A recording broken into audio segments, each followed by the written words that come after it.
Hello everyone! Most anticipated month in power electronics is here. We will once again meet in Nuremberg at PCIM Europe. See you all next week.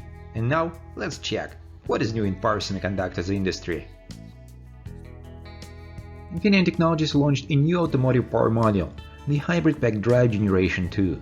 It builds on a well-established HybridPACK Drive Generation 1 concept of an integrated B6 package, offering scalability within the same footprint and extending it to higher power and ease of use.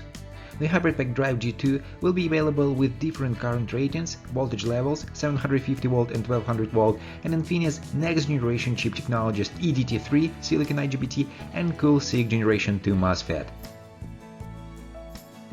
Mitsubishi Electric Corporation announced that it will begin shipping samples of a new HV100 Dual X Series high-voltage IGBT module on May 31, offering superior power efficiency and reliability in inverter systems for large industrial equipment such as railways and electric power systems.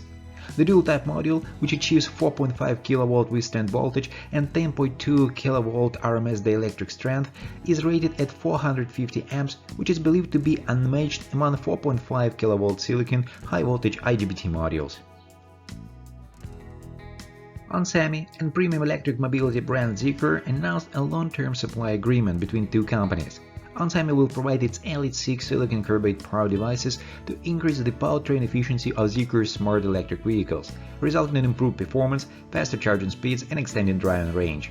To support its expanded portfolio of high-performance electric vehicles, ZEEKR will adopt onsemi's Elite-6 MOSFET 1200V M3E with enhanced electrical and mechanical performance and reliability. Infineon Technologies and SCHWEIZER Electronic are collaborated on an innovative way to further increase the efficiency of chips based on silicon carbide. Both partners are developing a solution to embed Infineon's 1200V CoolSiC chips directly onto printed circuit boards. This will increase the range of electric vehicles and reduce the total system costs.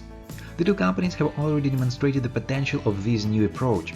They were able to embed a 48V MOSFET in the PCB. This resulted in a 35% increase in performance. SCHWEIZER contributes to this success with its innovative P2PACK solution, which enables power semiconductors to be embedded in PCBs. Bosch is expanding its semiconductor business with silicon carbide chips. The technology company plans to acquire assets of the US chipmaker TSI Semiconductors, based in Roseville, California. With a workforce of 250, the company is a founder for application-specific integrated circuits.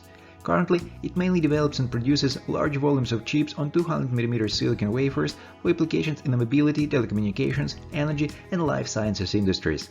Over the next years, Bosch intends to invest more than $1.5 billion in the Roseville site and convert TSI Semiconductors manufacturing facilities to the state-of-the-art processes.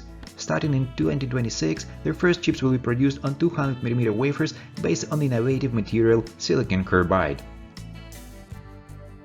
Toshiba Electronic Devices and Storage Corporation announced that it has started construction of a new wafer fabrication factory for power semiconductors at Kaga Toshiba Electronics Corporation in Ishikawa Prefecture, Japan, its main discrete semiconductor production base. Construction will take place in two phases, with the production start of Phase 1 scheduled for within fiscal 2024. Toshiba will also construct an office building adjacent to the new fab to respond to increase in personnel. A contract chip maker backed by China's top foundry is seeking to raise $1.4 billion in one of the world's biggest initial public offerings so far this year, as Beijing doubles down on efforts to develop its semiconductor industry amid heightened tech rivalry with the United States. Semiconductor manufacturing electronics Shaoxin is offering 1.69 billion shares at 5.69 yuan apiece on Shanghai's Star Market. That's it for today. Thanks everyone for watching. As usual, more power semiconductors market news coming next week. Meanwhile, go to my blog for more information or reach me on LinkedIn. Have a great day.